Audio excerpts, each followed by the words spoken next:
to my dad's church and this happened, I'd be like, well, is Dad going to cancel service? So, no. So, I don't know. Turn it. Is that it? Nope. Try another one.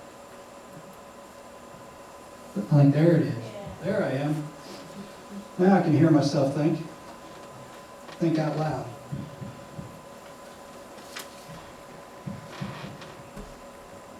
I'm going to have to keep it still. It's noisy. Well, we're going to look at the Sermon on the Mount. As if you've been on Facebook, I tried to emphasize it. And in the newspaper and stuff, we're going to start a series. I call it the Sermons from the Sermon. And I also thought that, well, probably I really shouldn't say anything. We should just read it, like they did in Ezra's time when they read the Scriptures. But I feel that, and I'm sure the Holy Spirit will help us and to gain a better understanding of what is being said here with the Sermon on the Mount, and in specifically the Beatitudes. Do you know how to be blessed and happy? And as a kid, growing up, my parents had bought the sheets for my bed that had the Peanuts on it, Charlie Brown and the Peanuts gang. And they had things on there, sayings on there, happiness is, and then they'd have different things. Had Linus, a blanket and a thumb. I think Snoopy, the doghouse, or meal. And then, of course, Charlie Brown, the big one, was happiness was being part of the gang. And there was many others, and I remember laying there and trying to read them all. But what is happiness? How are we to be happy? And I say that because the Beatitudes, the word Beatitude, is actually being blessed, being happy. And so it is interesting that Jesus started this out with this, because the ways to be happy, and it's also been considered part of the preamble, if you will, to the Constitution of the Kingdom of Heaven. These 3 chapters, 5, 6, and 7 of Matthew. And the Lord willing, we're going to work all the way through it. How to be happy as we start out. So this is a guide, and if you remember, weeks earlier we worked through the 10 Commandments, and some of these I mentioned when we did that, because they go together. Jesus said, yes, we have to do this, we have to obey them, but let's let's take this a little further. We're going to get into that, taking it a little further. Jesus, what his expectations were from us, what he lived out. He's not asking us to do anything that he did not demonstrate and that we are not able to do. So it's a guide to holiness. But yeah, some of these take some work, and we're going to look at them here.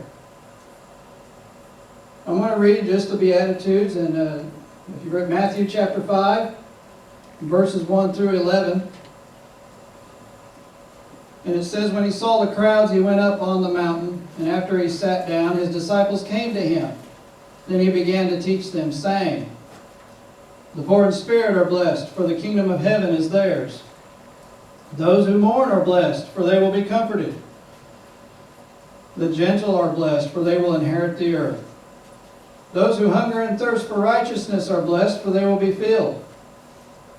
The merciful are blessed, for they will be shown mercy. The pure in heart are blessed, for they will see God. The peacemakers are blessed, for they will be called sons of God. Those who are persecuted for righteousness are blessed, for the kingdom of heaven is theirs. You are blessed when they insult and persecute you and falsely say every kind of evil against you because of me. Be glad and rejoice, because your reward is great in heaven. For that is how they persecuted the prophets who were before you. So So again, beginning with this series, the sermons from the sermon. What I want to do, of course, is we want to look at the first two verses here. I consider this the setting. And if you were to read actually the last verse in chapter 4, it says, large crowds followed him from Galilee, Decapolis, Jerusalem, Judea, and beyond the Jordan. Crowds. Not just 12, but crowds. We'd probably say maybe even 12,000. We could multiply that if we wanted to. He saw the crowds. And I think this is important. I think maybe he got away from them for a little bit, but then he came over the rise. Maybe as we did come into church, he come over the rise and you see the church, he come over and saw the people. And had compassion on them. And we read that happened more than once. He'd come upon them, have compassion on them, spend time with them, feed them, and teach them.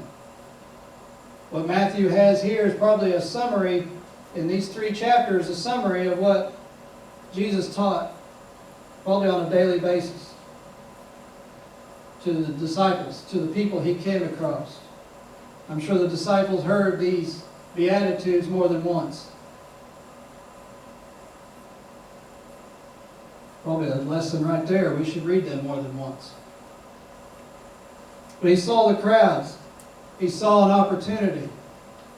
How many times do we see people, I'm talking to myself too, we see people, we see an opportunity, as we kind of joked in Sunday school this morning, we walk down the other aisle. Kind of hurts a little bit there. Jesus saw an opportunity. He saw the crowds. But also, he demonstrated who he was here. He went up on the side of the mountain.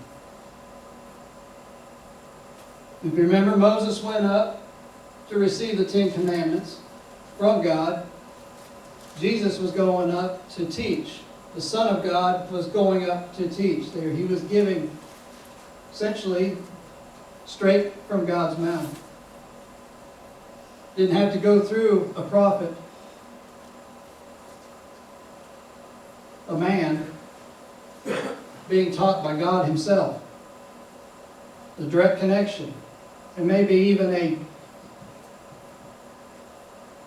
prophecy of the veil being torn and not having to go through the priest anymore. Jesus was teaching directly to the people, not going through anybody. And he sat, which is what, in their culture, the religious leaders, when they were teaching, they would sit. And that showed him, usually probably, maybe kind of like, not as high as this, but they usually sat a little higher. Some pictures, the people that were listening actually sat on the floor and the teacher was in a chair, so you were actually, I guess, focusing your attention on them. Israel, I mean, actually the teacher had a thing he wore on his forehead and you knew it was time to basically be quiet and listen. He was going to teach. And in fact, Jesus did that as he sat, and I think he probably did that to get his attention, to get everybody's attention. He opened his mouth. I think he held up his hand even kind of to the crowd and opened his mouth, and I can imagine people were talking, maybe like we do before we have service. And he raised his hand, maybe opened his mouth, and I could see everybody's heads turning. And they're quiet over the crowd. I think maybe even the kids and the babies probably were quiet. Not that that wouldn't have bothered him any. But they knew he was going to say something.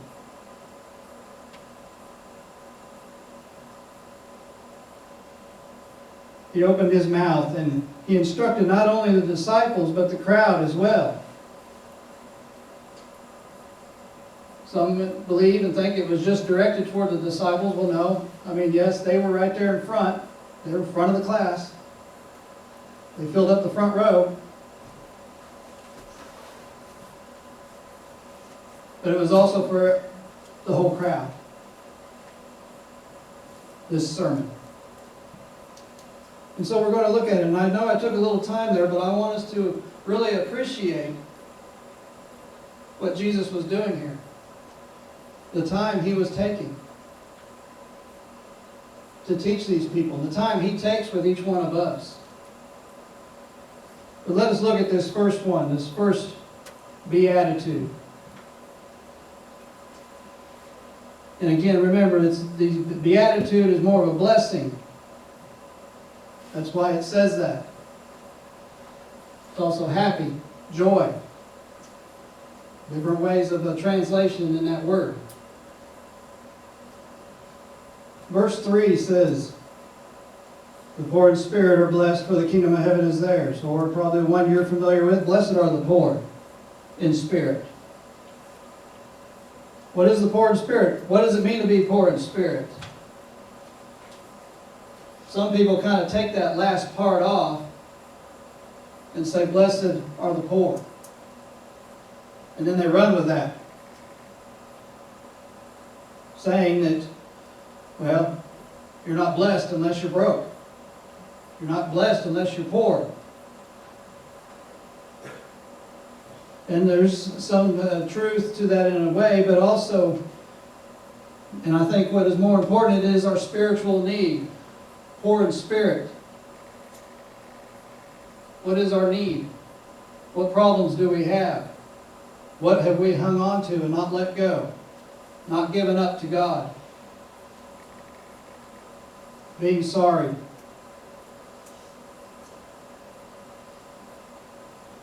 And as I mentioned, it is not necessarily material wealth, but the Lord does bless us. Many of us can look back, and even now we can probably see where we were blessed. We are blessed. And God does call you to use what He has given you to minister to others, to reach to others. But He may not necessarily, like He did in the parable that Jesus shared, or the story with the young rich man. What he needed to hear was to give everything away, and that was specific to him. He needed to know there was that wealth he was hanging on to for dear life, and Jesus was telling him to go and sell everything you have. And he didn't want to do that.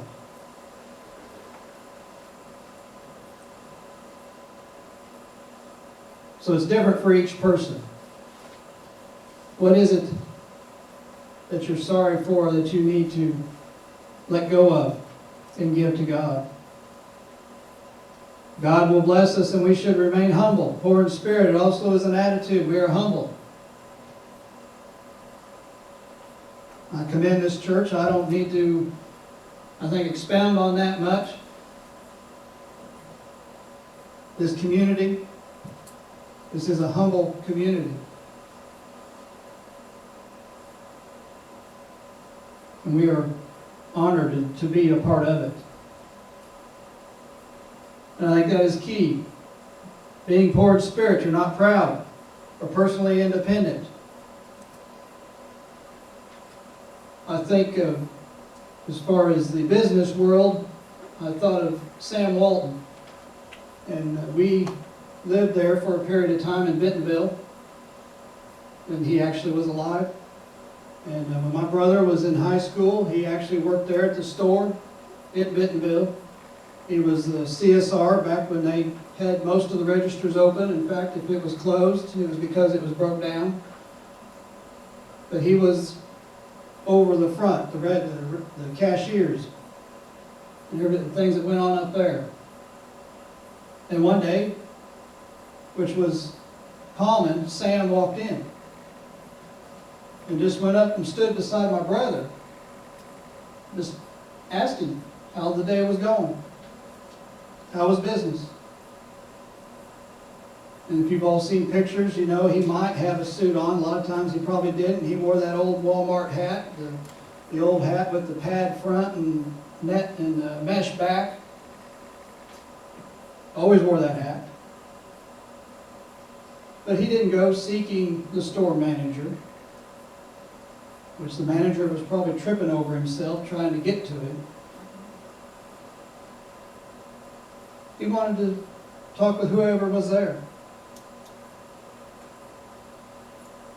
and just ask how it was going. And if you remember, or if you've heard, he drove the old pickup. I think it may be in the museum there in Bentonville.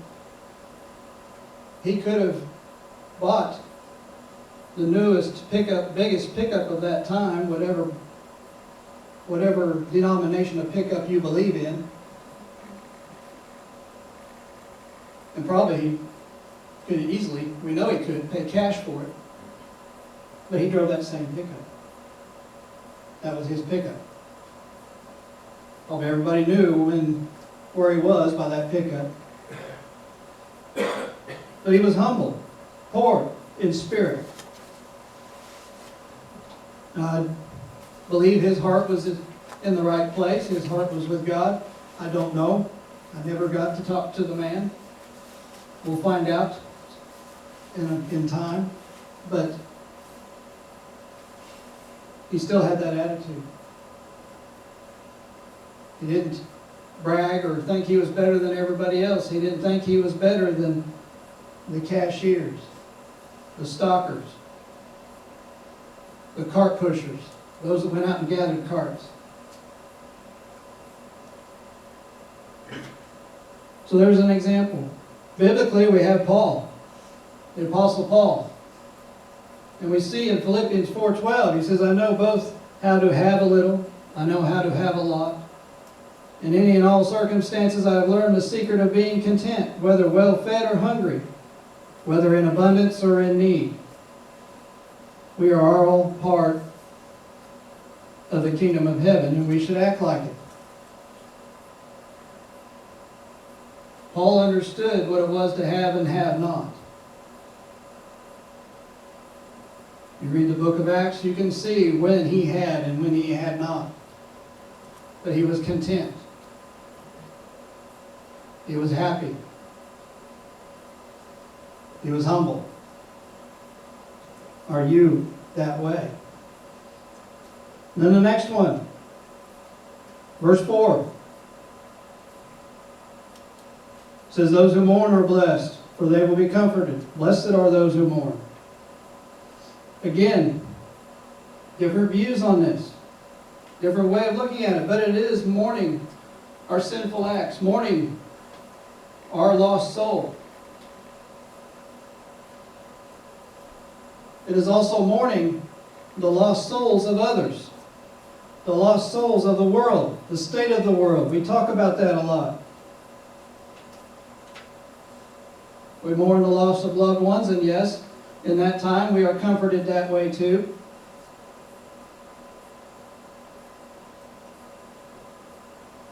We had that jet that was shot down. How many of us mourn the souls of those 176 people?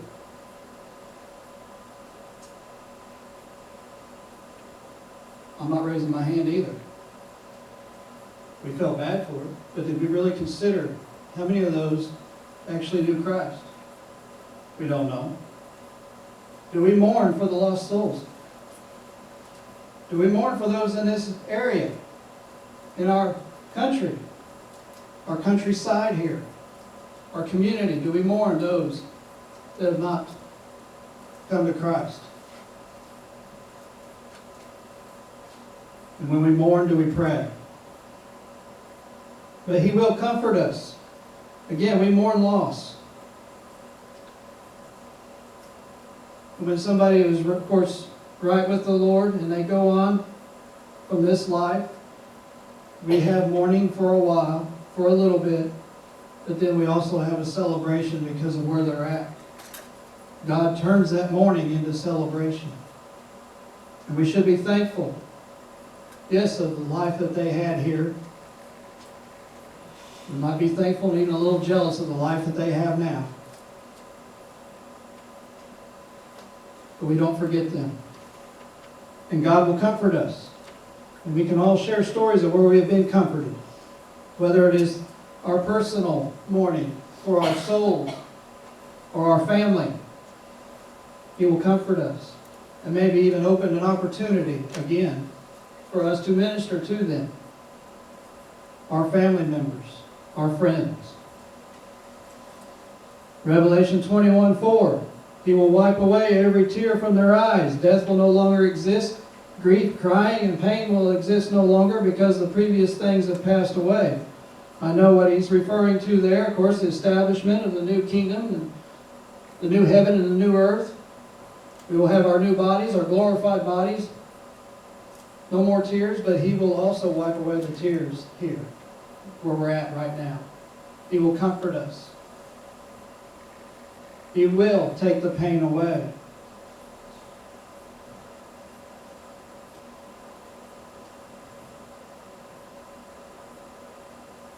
But we also can't keep feeling sorry for ourselves.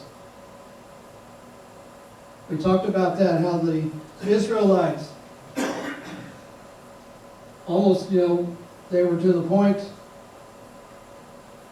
that they didn't know what to do, and they just wanted to go back to Egypt. They were mourning the situation they were in. They were like, they wanted basically, and maybe some of us have had that at times, we wanted everybody to feel sorry for us. Look at me, look what I'm going through, look what I'm dealing with.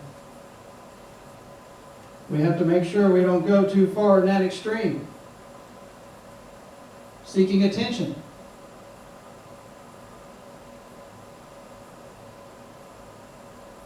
Or we think we are beyond forgiveness. And so we continue to mourn because we think we cannot be forgiven and that our soul is lost forever. Well, it's not. Jesus still forgives, will forgive, and will forgive. We have to, of course, make the effort to change. But Jesus will forgive. You don't need to keep feeling sorry for yourself. Get up. Or get on your knees. But then again, we also have to be careful of happiness at any cost. We get to feeling so bad and so mournful that we seek relief by other means. Whether that be the addictions, the drugs, the alcohol, the gambling, whatever it may be. We feel bad, we feel sorry. We go to these for relief, at least we think. But the problem, the issue is still there. So be careful of that. But God will comfort. He will provide a way out. Yes, the Israelites mourned. Moses raised his staff, parted that sea, and they went across. And then they saw what happened to the Egyptians. So let us consider then the next one. The gentle are blessed, for they will inherit the earth. I remember Ziggy cartoon newspaper. They had, of course, his was always just one frame, just one. And I think they showed a guy carrying that. And I think Ziggy's like, well, when's this going to happen? We've been waiting. Sometimes we wonder, when are we going to inherit the earth? When is the meat going to inherit the earth? But we have to understand what that means also. To quietly submit to God's authority. But also gentle with our brothers and sisters. Gentle with anyone of this world. There was a missionary in Jamaica who asked a little boy, "Who are the meek?" And he answered, "Those who give soft answers to rough questions." Sometimes we are asked rough questions. Sometimes hurtful questions. Persecuting questions. How do we answer? Do we answer You'll tit for tat. You did this to me, I'm going to do it back. You're hateful to me, I'm going to be hateful back. I'll talk about working in retail and at Tractor Supply, and some of them would come in upset because whatever it was, didn't work right. Well, it's mechanical, that's going to happen. Maybe a bag of seed got through the mist on the date, and you can imagine what was in it. If it was corn and heat got to it, and they come back upset. Well, that's understandable, but then sometimes they just kind of get right in the face, and you had to just, what could you do? Sometimes, and we talked about this again this morning in Sunday school, some of you that weren't here missed a lot. But sometimes they just need to gripe. Get it off their chest. I've had some come in and chew me out, walk out smiling. I mean, that was after the process. I got them taken care of. I let them gripe, say what they had to say. Let them run out of breath, and sometimes that's the key. You got to let them run out of breath, and then you can come in and take. Because then you can say, okay, you're out of breath. Now let me tell you what I'm going to do for you. You probably would have saved about 15 minutes of this trouble if you'd have just come in and asked me at the beginning, what can we do? They had to do it. That doesn't mean we're weak. And people will view that. You're weak. No, you're not. It's an attitude. And yes, one or two, I did ask to leave and not come back. And they said, well, I'm going to call. Well, here's my name. It's on the badge. I think one I actually gave my card to. Be like, I'm going to be calling my boss too, so he's going to know before you get up through all the lines you got to go through in Tennessee at headquarters. By the time you get through that, my boss is going to know what went on. And then I told you to leave. But do it with a smile on your face. And some, they would come back in. I had one actually apologize. That it was just, whatever was going on in his day, and a lot of times we got to consider that, but he come in and said he was sorry. I said, okay, good. I'm glad. Glad we were able to work it out. He became a real good customer after that. So do we have soft answers to rough questions? And again, we're not weak or timid, but loving and humble. And again, sometimes it's hard to do. But another extreme, we are careful of the power. Because we could be on the other end of that. Maybe we're the customer. And of course, you have the power because, the customer's always right. Not.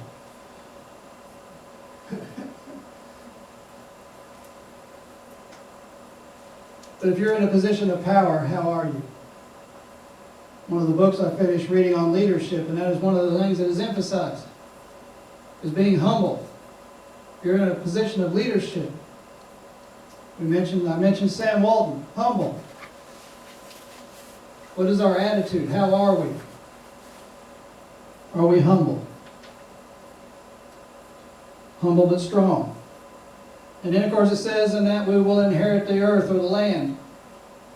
Land of Canaan or heaven. Land of Canaan a lot of times is the same as heaven. Referred to together, the same thing. Because if you remember when the Israelites got there, that's what they thought where they were at. We will inherit the land. Our heart's right with God. We continue to live the example that we are going to look at that Jesus set forth for us to be like. We will inherit the earth.